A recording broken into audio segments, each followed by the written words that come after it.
Waqt l-attivitajiet tal-familji li ġew organizzati mill-Partit Laburista fuq jumejn fit tmiem il-ġimgħa, id-Deputat Prim Ministru u Ministru għall-Affarijiet Barranin u t-Turiżmu Ian Borg enfasizza fuq ħtieġa li l-komunitajiet jingħataw is-sosten kollu meħtieġ biex jaffrontaw sfidi li jirriżultaw anke mis-suċċessi li qed jikseb pajjiżna u tenna kif wara l-proġett Suċċess fuq Kemuna se jibda proġett pilota li jkun jista' jiġi estiż mal-kunsilli lokali l-aktar affettwati bil-lokalitajiet tal-Belt Valletta u Swieq jkunu l-ewwel li se jgawdu mill-inizjattiva. Dawn il-lokalitajiet se jingħataw l-għodda meħtieġa biex flimkien mal-Gvern ikunu kapaċi jerbu diversi sfidi fosthom minn postijiet mikrin fis-settur turistiku fejn jista' jinħoloq sorbju mhux mixtieq u skart li ma jinħareġ fil-ġurnata speċifika skont l-iskeda nazzjonali.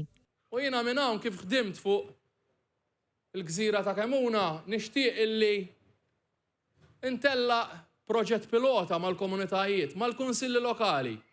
Kunsill lokali b'maġġoranza nazzjonalista, kunsill lokali b'maġġoranza laburista.